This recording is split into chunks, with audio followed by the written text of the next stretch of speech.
Hi, അപ്പോൾ നമുക്ക് ഇന്ന് 1 kg ബട്ടർ സ്കോച്ചിൻ്റെ കേക്കിൻ്റെ സ്പഞ്ച് എങ്ങനെ ഉണ്ടാക്കുന്നതെന്ന് നോക്കാം. അത് ഞാൻ ഗ്യാസ് സ്റ്റോപ്പിലാണ് ഉണ്ടാക്കാൻ പോകുന്നത്, ഓവൻ വെച്ചിട്ടല്ല. അതിന് വേണ്ടി ഫസ്റ്റ് ഇതുപോലെ കേക്കൊക്കെ ബേക്ക് ചെയ്യുന്നൊരു പാത്രം വേണം. ഇതെല്ലാം ബേക്കിംഗ് സാധനങ്ങൾ വിൽക്കുന്ന കടകളിലും കിട്ടുന്നതാണ്. അതുപോലെ ബട്ടർ പേപ്പർ ഉണ്ടെങ്കിൽ നിങ്ങൾക്ക് എടുക്കാം, ഇല്ലെങ്കിൽ ഇതുപോലൊരു ബോണ്ട് പേപ്പർ മുറിച്ചെടുത്തിട്ട് ബട്ടർ തേച്ച് കൊടുത്തു കഴിഞ്ഞാൽ നമ്മൾ ബട്ടർ പേപ്പർ ഇവിടെ സെറ്റായിട്ട് കിട്ടും. ഞാനിവിടെ യൂസ് ചെയ്യുന്ന ഇൻഗ്രീഡിയൻസിൻ്റെ എല്ലാം അളവുകളും കാര്യങ്ങളും എല്ലാം ഞാൻ ഡിസ്ക്രിപ്ഷൻ ബോക്സിൽ കൊടുത്തേക്കാം. അപ്പോൾ നിങ്ങൾക്ക് ഞാൻ പറയുന്നതിന് കൂടുതൽ അതിനകത്ത് കാണുമ്പോഴത്തേക്ക് നിങ്ങൾക്ക് മനസ്സിലാവും എന്താണ്. അപ്പോൾ നമ്മൾ കേക്ക് ബേക്ക് ചെയ്യാനുള്ള ടിന്ന് ഫസ്റ്റിലെ ബട്ടർ പേപ്പറൊക്കെ ഇട്ട് സെറ്റാക്കി വെച്ചിട്ടുണ്ട്. അത് കഴിഞ്ഞിട്ട് നമുക്ക് ഡ്രൈ ഇൻഗ്രീഡിയൻസ് ഒന്ന് അരിച്ചെടുക്കാം. അതിന് വേണ്ടിയിട്ട് ഇതുപോലൊരു പാത്രം എടുക്കാം. അത് കഴിഞ്ഞിട്ട് ഒരു അരിപ്പ എടുക്കുക. പിന്നെ ഇതുപോലെ പാക്കറ്റ് മൈദാപ്പൊടി യൂസ് ചെയ്യുന്നതായിരിക്കും കുറച്ചും കൂടെ നല്ലത്. ഞാനൊരു പ്രൊഫഷണൽ ഹോം മേക്കറല്ല, അത് കാരണം എന്തെങ്കിലും മിസ്റ്റേക്ക് ഉണ്ടെങ്കിൽ എന്നോട് ക്ഷമിക്കാം. അതിനുശേഷം ഒരു കപ്പ് മൈദപ്പൊടി നമ്മളിവിടെ കറക്റ്റ് അളവിന് അളന്നെടുത്തിട്ടുണ്ട്. എന്നിട്ട് ആ ഒരു മൈദപ്പൊടി ഇതുപോലെ ഒന്ന് അളന്ന് കൃത്യമായിട്ട് എടുത്തിട്ട് ഇതുപോലൊരു അരിപ്പയിലേക്കൊന്ന് മാറ്റി കൊടുക്കുക. അത് കഴിഞ്ഞിട്ട് നമ്മളിവിടെ യൂസ് ചെയ്യുന്നത് ബേക്കേഴ്സിൻ്റെ ബേക്കിംഗ് പൗഡറും അതുപോലെ തന്നെ ബേക്കിംഗ് സോഡയാണ്. ബേക്കിംഗ് പൗഡർ നമ്മൾ ഒരു ടീസ്പൂൺ ഇവിടെ യൂസ് ചെയ്യുന്നുണ്ട്. അതും ആ ഒരു നമ്മൾ മൈദ അരച്ചതിനകത്തേക്ക് ഇതുപോലെ ഒന്ന് ഇട്ട് കൊടുക്കുക. അത് കഴിഞ്ഞിട്ട് ഞാനിവിടെ ബേക്കിംഗ് സോഡ ഒരു പിഞ്ച് മാത്രം കൈ കൊണ്ടേ എടുക്കുന്നുള്ളൂ. ഈ ഒരു സ്പൂൺ വെച്ചിട്ട് നമ്മൾ കൊക്കോ പൗഡറും കാര്യങ്ങളൊക്കെ ചേർക്കുന്നുണ്ടെങ്കിൽ നമുക്ക് യൂസ് ചെയ്യാം. പക്ഷെ നമുക്കിവിടെ കൊക്കോ പൗഡറിൻ്റെ ഒന്നും ആവശ്യമില്ലാത്തതുകൊണ്ട് ഞാൻ ജസ്റ്റ് കയ്യിലൊരു പിഞ്ച് എടുത്തിട്ടേ ചേർക്കുന്നുള്ളൂ. ഇതിൻ്റെ കൂടെ നിങ്ങൾക്ക് ഒരു കവർ 10-ൻ്റെ ഒരു പാൽപ്പൊടി ചേർത്തിട്ടുണ്ടെങ്കിൽ നല്ല ടേസ്റ്റ് ആയിരിക്കും. പക്ഷേ എനിക്കിപ്പോൾ കിട്ടിയിട്ടുണ്ടായിരുന്നില്ല, അത് കാരണം ഞാൻ ചേർത്ത് കൊടുത്തിട്ടില്ല. ഞാൻ ഇതുപോലെ ഒന്ന് അരിച്ചെടുക്കുന്നുണ്ട്. അരിച്ചെടുത്തതിന് ശേഷം ആ ഒരു പാത്രത്തിൽ അത് നല്ല രീതിയിലൊന്ന് മിക്സ് ചെയ്തതിന് ശേഷം വീണ്ടും അതുപോലെ തന്നെ ഒരു 3-4 വട്ടം ഒന്ന് അരിച്ചെടുക്കുക. ഞാനൊരു 5 വട്ടത്തോളം ഒന്ന് അരിച്ചെടുക്കുന്നുണ്ട്. നിങ്ങൾക്ക് എത്ര വട്ടമാണോ അരിക്കാനായിട്ട് പറ്റുന്ന അത്രയും വട്ടം ഒന്ന് അരിച്ചെടുക്കുക. ഒരു 3-4 വട്ടം എന്തായാലും അരിച്ചാൽ മതി. ഞാൻ എൻ്റെ ഒരു സമ്മാനത്തിന് വേണ്ടിയിട്ട് 5 വട്ടം അരിച്ചെന്നുള്ളതേ ഉള്ളൂ. കാരണം അരിക്കുമ്പോഴത്തേക്കും നമ്മുടെ ഈ ഒരു പൊടി നല്ല രീതിയിൽ മിക്സ് ആകും. അതുപോലെ തന്നെ തരിയും കാര്യങ്ങളൊന്നും ഇല്ല, നല്ല സെറ്റായിട്ട് കിട്ടാൻ വേണ്ടിയിട്ടാണ് നമ്മളൊന്ന് അരിച്ചെടുക്കുന്നത്. അതുപോലെ തന്നെ നമ്മളിങ്ങനെ അരിച്ച് കൊടുക്കുന്തോറും നമ്മുടെ കേക്കിൻ്റെ സ്പഞ്ച് നല്ല രീതിയിലൊന്ന് സോഫ്റ്റായിട്ടും കൂടെ കിട്ടും. അതിനുശേഷം നമ്മൾ ഈ അരച്ച് വെച്ചേക്കുന്ന ഡ്രൈ ഇൻഗ്രീഡിയൻസ് എല്ലാം വേറൊരു പാത്രത്തിലേക്ക് മാറ്റിയിട്ട് ഒന്ന് അടച്ച് വെക്കുക. അതിനുശേഷം ഈ ഒരു അലൂമിനിയം ചരുവയാണ് ഞാൻ എടുക്കുന്നത്.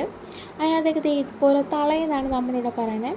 ആ ഒരു സാധനം കൂടി ഇട്ടിട്ട് ഇതുപോലെ ഒന്ന് അടച്ച് വെച്ചിട്ട് ഒരു 15 മിനിറ്റ് പ്രീ ഹീറ്റ് ചെയ്യാനായിട്ട് വെക്കണം. മീഡിയം ടു ലോ ഫ്ലെയിമിൽ വെച്ചിട്ടുണ്ടായിരുന്നാൽ മതി. അത് കഴിഞ്ഞിട്ട് ഇതുപോലൊരു ഈർക്കലി ചെത്തി സെറ്റാക്കി വെക്കുക. കാരണം നമുക്ക് കേക്ക് വെന്തോന്ന് നോക്കാൻ വേണ്ടിയിട്ടാണ്. അതിനുശേഷം ഈ ഒരു കപ്പിന് കറക്റ്റ് ഒരു കപ്പ് അളന്നിട്ട് പഞ്ചസാര എടുക്കുക. എന്നിട്ട് അത് മിക്സിയുടെ ജാറിലിട്ട് നല്ല രീതിയിലൊന്ന് ഫൈനായിട്ടൊന്ന് പൊടിച്ചെടുക്കുക. തരികളൊന്നും ഇല്ലാത്ത രീതിയിൽ തന്നെ പൊടിച്ചെടുക്കാനായിട്ട് നോക്കണം. അത് കഴിഞ്ഞിട്ട് നമുക്ക് വേണ്ടത് ഇതുപോലൊരു കപ്പാണ്. ഇത് 1/4 കപ്പാണ്. ഞാൻ ഇതിൻ്റെ അളവും കാര്യങ്ങളെല്ലാം താഴെ ഡിസ്ക്രിപ്ഷൻ ബോക്സിൽ കൊടുത്തേക്കാം. നമ്മൾ ഉണ്ടാക്കാൻ പോകുന്നത് ബട്ടർ സ്കോച്ചിൻ്റെ കേക്ക് ആയതുകൊണ്ട് തന്നെ അതിന് വേണ്ടിയിട്ട് ഞാനിവിടെ ടൈഗറിൻ്റെ ബട്ടർ സ്കോച്ചിൻ്റെ എസൻസ് എടുത്തിട്ടുണ്ട്. ആ എസൻസാണ് എനിക്ക് കൂടുതലും കൂടി ടേസ്റ്റായിട്ട് തോന്നിയിട്ടുണ്ടായിരുന്നത്. അത് കഴിഞ്ഞിട്ട് നമുക്ക് വേണ്ടത് 4 മുട്ടയാണ്. നമ്മളിവിടെ 1 kg കേക്കാണ് ഉണ്ടാക്കുന്നതുകൊണ്ട്. അത് കഴിഞ്ഞിട്ട് ആ ഒരു 1/4 കപ്പിന് സൺഫ്ലവർ ഓയിലും കൂടെ എടുത്ത് വെക്കുക. അത് കഴിഞ്ഞിട്ട് നനവൊന്നുമില്ലാത്ത ഇതുപോലത്തെ ഒരു പാത്രം കൂടെ എടുക്കുക. ഞാനിവിടെ മീഷോയിൽ നിന്ന് മേടിച്ചിട്ടുണ്ടായിരുന്ന ബീറ്ററാണ് യൂസ് ചെയ്യുന്നത്. അതിന് ശേഷം ഇതുപോലെ 4 മുട്ട ആ ഒരു പാത്രത്തേക്ക് നല്ലപോലെ പൊട്ടിച്ചൊഴിച്ച് കൊടുക്കുക. ഈ ഒരു പാത്രത്തിൽ നനവോ കാര്യങ്ങളോ ഒന്നും ഉണ്ടാകാനായിട്ട് പാടില്ല. അതുപോലെ തന്നെ ആ ഒരു ബീറ്ററിൻ്റെ ബ്ലേഡിലും. അത് കഴിഞ്ഞിട്ട് 1 ടേബിൾ സ്പൂൺ ഒരു വാനില എസൻസ് ഞാനിവിടെ ഒഴിച്ച് കൊടുക്കുന്നുണ്ട്. ഇത് ബേക്കേഴ്സിൻ്റെയാണ്. ടൈഗറിൻ്റെയാണ് നമ്മൾ ബട്ടർ സ്കോച്ചിൻ്റെ എസൻസ് ചേർത്ത് കൊടുക്കുന്നത്. 1-2 ഡ്രോപ്പ് മാത്രം ചേർത്ത് കൊടുത്താൽ മതി. അതിന് ശേഷം നല്ലപോലെ ഒന്ന് ബ്ലെൻഡ് ചെയ്തെടുക്കുക.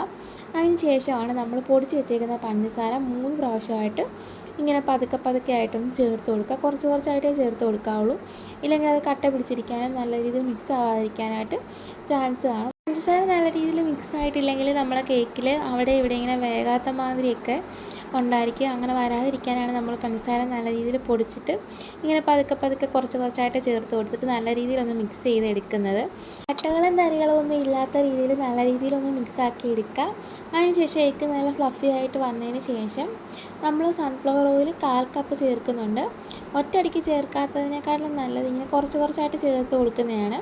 ഞാനിവിടെ ഒറ്റയടിക്ക് ചേർത്ത് കൊടുത്തിട്ട് ഏറ്റവും ലോ ഫ്ലെയിമിലിട്ടിട്ടാണ് ഞാൻ ആ ഒരു ബീറ്റർ ഒന്ന് ബീറ്റ് ചെയ്തെടുത്തേക്കുന്നത്. അതിനുശേഷം നമുക്ക് ഡ്രൈ ഇൻഗ്രീഡിയൻസ് ഇതുപോലെ 3 വട്ടമായിട്ട് കുറച്ചായിട്ട് ചേർത്ത് കൊടുത്തിട്ട് കട്ട് ആൻഡ് ഫോൾഡ് മെത്തേഡ് വെച്ചിട്ട് ഒന്ന് മിക്സ് ആക്കി കൊടുക്കുക. ഒത്തിരി സ്പീഡിലൊന്നും ചെയ്യരുത്, പതുക്കെ മാത്രമേ ചെയ്യാവുള്ളൂ. ബാക്കിൽ നല്ല നോയ്സ് ഉണ്ടായിരിക്കുക, അപ്പോൾ അത് നിങ്ങൾ ജസ്റ്റ് ഒന്ന് ഇഗ്നോർ ചെയ്യുക. നമ്മൾ ഈ കട്ട് ആൻഡ് ഫോൾഡ് മെത്തേഡ് ഉപയോഗിച്ചിട്ട് ഇങ്ങനെ മിക്സ് ചെയ്ത് കൊടുക്കുമ്പോഴത്തേക്കും പെതുക്കെ മാത്രമേ ചെയ്ത് കൊടുക്കാവുള്ളൂ, നല്ല സ്പീഡിൽ ചെയ്ത് കൊടുക്കൽ. പെതുക്കെ എന്ന് പറഞ്ഞു കഴിഞ്ഞാൽ ഒത്തിരി സ്ലോ ആയിട്ടും ചെയ്യല, എന്നാൽ ഒത്തിരി ഫാസ്റ്റായിട്ടും ചെയ്യല, അതിൻ്റെ ഇടയ്ക്കുള്ള രീതിയിലൊന്ന് മിക്സ് ആക്കി കൊടുക്കുക. ഈ ഒരു ബാറ്റർ ഒരുപാട് തിക്കാണെന്ന് നിങ്ങൾക്ക് തോന്നുകയാണെന്നുണ്ടെങ്കിൽ നിങ്ങൾ ഈ മിക്സ് ചെയ്യുന്ന സമയത്ത് കുറച്ച് പാലും കൂടെ ചേർത്ത് കൊടുത്താൽ മതി.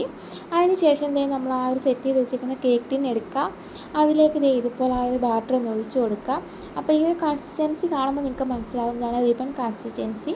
ആ ഒരു രീതിയിൽ കേക്കിൻ്റെ ബാറ്റർ നമുക്ക് സെറ്റായിട്ട് കിട്ടണം, എന്നാലേ കേക്ക് നല്ല സെറ്റായിട്ട് കിട്ടത്തുള്ളൂ. അതിനുശേഷം ഇതുപോലെ ഒന്ന് ടാപ്പ് ചെയ്ത് കൊടുക്കുക. എന്നിട്ട് എയർ ബബിൾസ് ഒക്കെ ഉണ്ടെങ്കിൽ ഇതുപോലെ ആ ഒരു സ്റ്റിക്ക് വെച്ചിരുന്ന് കുത്തിക്കളയുക. പിന്നെ നമ്മളിത് പ്രീ ഹീറ്റ് ചെയ്യാൻ വെച്ചേക്കുന്നത് നമ്മുടെ ആ ഒരു പാത്രം ഇവിടെ സെറ്റായിട്ടുണ്ട്. അതിനുശേഷം അതിനകത്തേക്ക് നമ്മുടെ ബാറ്റർ ഒന്ന് ഇറക്കി വെക്കുക. ഒരു 25 അല്ലെങ്കിൽ ഒരു 30 മിനിറ്റിനകത്ത് നമ്മുടെ കേക്ക് ഇവിടെ സെറ്റായിട്ട് കിട്ടും. ആ പാത്രം ഒന്ന് അടച്ചു വെച്ചതിന് ശേഷം അതിൻ്റെ മുകളിൽ കുറച്ച് വെയിറ്റുള്ള എന്തെങ്കിലും ഒരു പാത്രം വെക്കുക. എന്നിട്ട് കുറച്ച് നേരം വെയിറ്റ് ആക്കി കഴിയുമ്പോഴത്തേക്കും നമ്മുടെ കേക്ക് ഇവിടെ നല്ല സെറ്റായിട്ട് കിട്ടും. നമ്മൾ ആ ഒരു ചെത്തി വെച്ചേക്ക് നീർക്കിൽ വെച്ചിട്ടൊന്ന് കുത്തി നോക്കിയിട്ട് ഇങ്ങനെ എടുക്കുമ്പോഴത്തേക്കും അതിൽ കേക്ക് പറ്റി പിടിച്ചിരിപ്പുണ്ടെങ്കിൽ നമ്മുടെ കേക്ക് വെന്തിട്ടില്ലെന്നാണ് അർത്ഥം, പറ്റി പിടിച്ചിട്ടില്ലെങ്കിൽ കേക്ക് വെന്തെന്നാണ് അർത്ഥം. അപ്പോൾ ഇന്നത്തെ വീഡിയോ ഇത്രയുള്ള വീഡിയോ ഇഷ്ടപ്പെടുകയാണെങ്കിൽ എന്തായാലും എല്ലാവരും ലൈക്ക് ചെയ്യാനായിട്ട് മറക്കല്ലേ. ഈ വീഡിയോയിൽ ഹായ് പറയാൻ വേണ്ടിയുള്ളവർ ഇത്രയും പേരാണ്. അപ്പോൾ ബൈ.